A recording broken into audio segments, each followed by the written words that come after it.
Caros leitores do Portal Resíduos Sólidos, sejam muito bem-vindos a esse vídeo.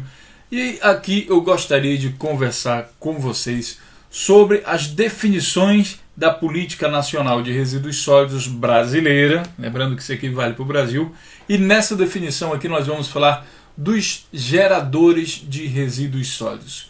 Quem são ou o que são geradores de resíduos sólidos? Vale lembrar o seguinte: é preciso definir isso porque isso aqui depois gera inconsequência para as pessoas envolvidas. Então, quais são essas consequências? O que acontece com quem foi identificado como sendo um gerador de resíduos sólidos no Brasil? Bom, primeiro, para que a gente possa definir isso de uma forma oficial e respaldado, devidamente respaldado, a gente pega o que está escrito exatamente na lei, sem interpretar nada de mexer no texto. A gente vai conversar sobre o texto que está na lei, mas nós não vamos mexer no texto da lei. Então a lei é, como você já sabe, a Lei 12.305, foi sancionada em 2010, que é a chamada Política Nacional de Resíduos Sólidos. Em seu artigo 3º, que é o artigo que cuida das definições, no inciso 9º, ela fala sobre geradores de resíduos sólidos. Essa lei define geradores de resíduos sólidos como sendo pessoas físicas ou jurídicas de direito público ou privado que geram resíduos sólidos por meio de suas atividades, nela incluído o consumo. Então, se a gente analisar bem essa lei aqui, não tem quem escape dessa definição, né? Todos são geradores de resíduos sólidos no Brasil. O que vai mudar? Vai mudar apenas a quantidade e o tipo de resíduo que se está gerando, mas todos são geradores, porque todas as pessoas, no mínimo, elas fazem alguma espécie de consumo. E esse consumo, digamos que seja a compra de 1 kg de carne no supermercado, essa carne primeiro ela vem embalada, ela tem uma certa embalagem. Se você não limpar a carne, tirar gorduras e tudo mais, que isso também é resíduo depois de descartado, então ela vem em embalagens, e aí a embalagem você também vai descartar. Então isso gera resíduo, portanto você é um gerador de resíduo caso você coma carne, frutas, verduras, legumes e precise de uma sacola plástica para levar esse material para casa. Ou mesmo se você não comer toda a maçã e restar ainda os caroços da maçã, você vai jogar isso fora. A partir do momento que você descarta, você gera resíduos e a partir disso você é um gerador de resíduos. Não se preocupe que não tem como escapar disso aí, tá certo? Então, bom, o interessante é o seguinte: pessoas físicas ou jurídicas, quer dizer, pessoas comuns ou então empresas, de direito público ou privado, significa do setor público ou do setor privado. Qualquer um realmente que gere resíduos, através de suas atividades. E as atividades aqui podem ser atividades de empresas, de operação de empresas, mas também podem ser atividades comuns, como por exemplo o fato de você ir para uma escola e levar algum material, algum alimento e depois descartar isso, você também é um gerador de resíduo. Bom, como nós já falamos um pouco, o que vai diferir aqui entre os geradores de resíduos é o tipo e a quantidade de resíduos que são gerados. E para isso, a maior parte das cidades brasileiras está definindo por lei quem são os pequenos geradores e quem são grandes geradores. Ou melhor, muitos deles só falam em grandes geradores, eles definem quem são grandes geradores de resíduos. Aí a pergunta é o seguinte: bom, gerador de resíduos, se todo mundo então a lei vale para todo mundo, fica tudo no igual, não é isso? Mas é o seguinte: a partir do momento que você ou sua empresa é identificada como um grande gerador de resíduo, ela tem que seguir alguns procedimentos aí definidos, incluídos no Brasil, através do princípio de responsabilidade compartilhada, que está explicado e está implementado através da própria Política Nacional de Resíduos Sólidos, que é a Lei 12.305. Então, um exemplo dessas obrigações para os grandes geradores é aqui a questão da elaboração do plano de gerenciamento de resíduos sólidos, ou mesmo que eles tenham que dar uma destinação para os seus resíduos sólidos, para os resíduos gerados, entre outras e outras. E para pequenos geradores, também pelo princípio de responsabilidade compartilhada, esses têm que participar do sistema de coleta seletiva quando isso for implementado na sua cidade, e esse aqui também é um só exemplo das responsabilidades desses pequenos geradores.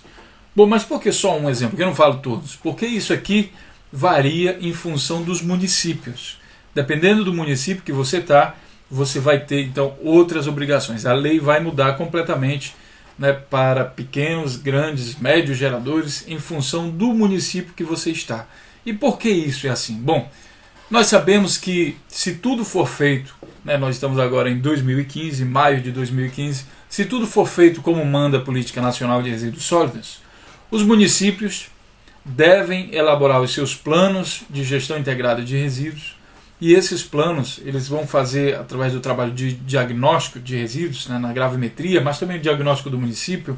Ele vai fazer uma constatação, ele vai tomar conhecimento do setor de resíduos sólidos, e a partir desse conhecimento ele vai propor soluções em forma de um planejamento. É por isso que o plano se chama plano, porque se trata de um planejamento. O que eu vou fazer, né, depois de identificar a problemática, né, no diagnóstico dos resíduos da cidade, o que é que eu vou fazer então para solucionar isso e incentivar aí o desenvolvimento sustentável, tá? Então, feito isso, esse plano ele sofre um novo passo, foi identificado, foi feito um plano, aí é desenvolvido a política municipal de resíduos sólidos. E essa política dá origem aí a novas leis, a novos regulamentos, né, e uma série de outros fatores e documentos que têm a função de regulamentar, que vão, por exemplo, definir, vão dizer quem é grande gerador de resíduos, tem que fazer o quê, quem trabalha com resíduo eletrônico tem que fazer o quê, e assim por diante. Toda essa regulamentação ela está a caminho, não se preocupe que isso daí também vai chegar na sua cidade a partir do momento que você tiver na sua cidade um prefeito que tenha competência, e aqui eu falo mesmo assim, tem que ter competência e coragem, porque a única coisa que falta para fazer isso se tornar uma realidade no Brasil é competência, coragem e vontade política. Todos os outros recursos têm, tá certo? Então, bom, feito isso, partindo do princípio que isso foi feito, então vem as definições e as diferenças aí de obrigações. E aí eu vou passar aqui para o próximo slide, nós vamos ver uma foto de dois exemplos, o que são pequenos e o que são grandes geradores. Aqui você está vendo o pequeno gerador, claro, como você já viu, uma pessoa só que está comercializando, nada contra ele comercializar o seu produto, nesse caso aqui parece ser milho, então está vendendo milho cozido, não tem problema, tranquilo, bota lá o carrinho dele, vai vender o milho dele, mas olha a quantidade de resíduo que ele gera. O fato de gerar em si não tem problema nenhum, mas assim, a questão da educação ambiental, de não deixar lixo jogado na rua, de quem sabe colocar aqui uma lixeira, né, para que as pessoas quando consumirem jogar o lixo lá dentro, tudo isso precisa ser observado e é para isso que essas regulamentações servem, para que a gente evite que as cidades fiquem tão sujas como aqui no exemplo dessa foto, que quem sabe esse rapaz aqui, pode ser que depois da festa ele tenha limpado tudo, mas também pode ser que não. Nesse momento da foto a gente só está fazendo essa constatação do que está acontecendo aqui, né? Só podemos falar dessa constatação. Então, aqui nessa outra foto, à direita, você já está vendo aqui um container, onde existe aqui resíduo de construção civil, e aí esse resíduo está todo sendo aqui coletado de maneira correta, mas o fato é que aqui temos também um exemplo de um gerador de resíduos. Bom, do lado esquerdo, um pequeno gerador de resíduos, e pelo lado direito nós temos aí um grande gerador de resíduos. Mas a pergunta que fica é, como é que a gente diferencia um pequeno de um grande gerador de resíduos? Ainda não foi respondido isso aqui. Através de uma constatação, só o fato de olhar, tem gente que vai olhar isso aqui e vai dizer, bom, eu gero muito mais resíduo que isso aqui para mim não é nada, isso aqui é uma pequena quantidade. Então precisa ter uma definição. Como eu falei para vocês, essa definição ela acontece a nível municipal e é isso que nós vamos ver agora no exemplo da cidade de Salvador, no estado da Bahia, aí no Brasil. Essa diferenciação ela é feita através do decreto de número 25.316, tá? E esse decreto é de 12 de setembro de 2014. No seu artigo 2º ele diz o seguinte: são considerados grandes geradores para fins desse regulamento os proprietários, possuidores ou titulares de estabelecimentos públicos institucionais de prestação de serviços comerciais e industriais, terminais rodoviários e aeroportuários, entre outros, exceto residenciais, cujo volume de resíduos sólidos gerados é superior a 300 litros por dia. Então aqui, uma característica bem interessante é que ele coloca aqui um número, 300 litros por dia de resíduo. Né? Esse é o volume que tem que ser gerado por dia, né? Para o mínimo disso aqui para que seja gerado, aliás, considerado um grande gerador. Mas também ele diz o seguinte, ó, exceto residenciais. Tá? Ele não inclui aqui os residenciais. Então quem for residencial pode gerar lixo à vontade, né, que ele não é considerado um grande gerador de resíduos.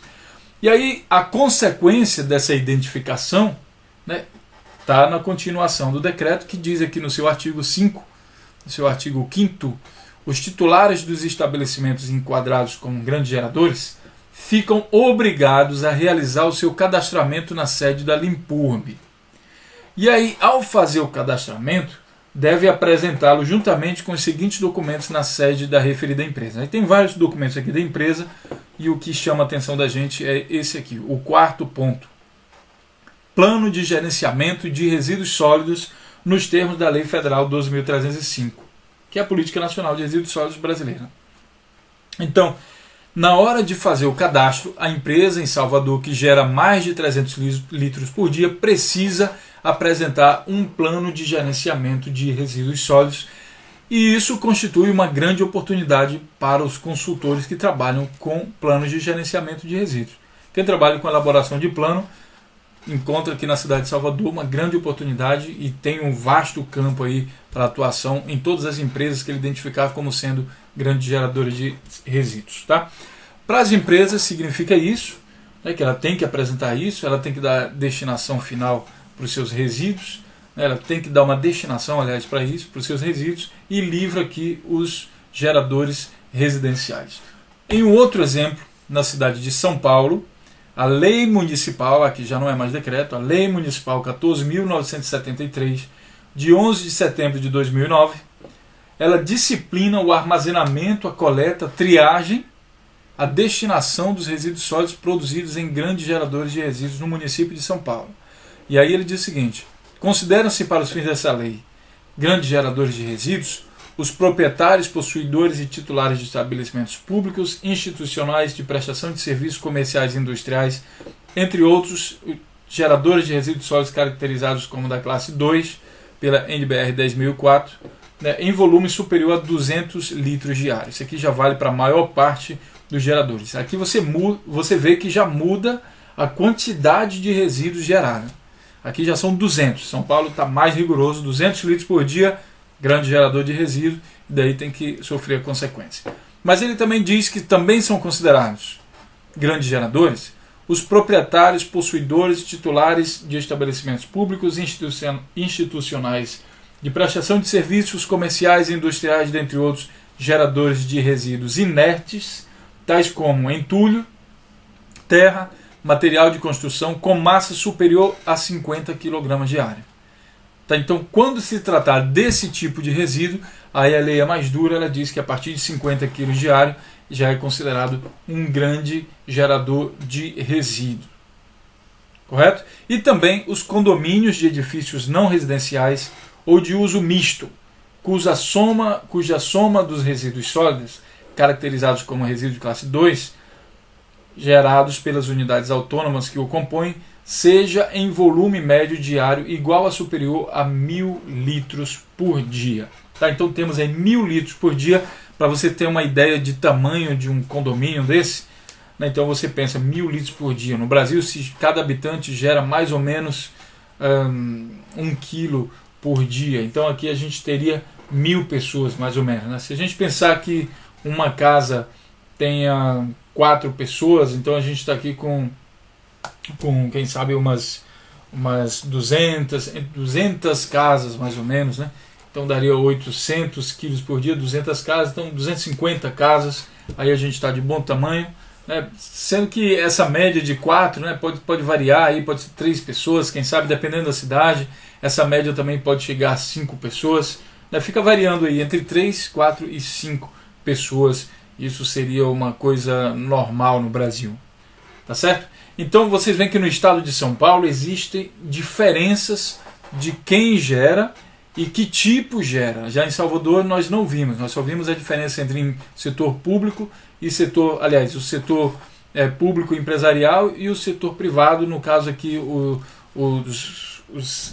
as residências, digamos assim, que não seria o setor privado, não é bem essa definição, mas as residências, a coisa residencial, o resíduo doméstico é livrado então desse termo de grande gerador. Aqui em São Paulo ele pode se enquadrar através desse terceiro ponto aqui, que seria um condomínio de uso misto, onde também existe a residência. Tá? Então, era isso que eu queria falar com vocês sobre geradores. Né? Essa lei que chegou no Brasil, ela chegou para causar uma revolução e já está causando isso. Até a própria aprovação desses decretos, ela também faz com que exista um desenvolvimento desse setor que com certeza ele é evolutivo. Isso daí cada vez vai ficar mais avançado, cada vez mais vai existir mais leis e vai com certeza com isso gerar mais empregos e oportunidades de negócio para muita gente. Se você quiser saber mais coisas sobre resíduos sólidos, acesse aqui o site, o site mais especializado em língua portuguesa sobre o tema de resíduos sólidos, com certeza também meio ambiente. Né? Aqui você vai acessar através do endereço www.portalresiduossólidos.com, tudo junto. Coloque isso aí na internet que você vai achar não somente essas informações, como também todas as informações referentes a resíduos sólidos no Brasil, nos países de língua portuguesa e também no mundo, com certeza. Grande abraço e até o próximo vídeo ou até o próximo tópico.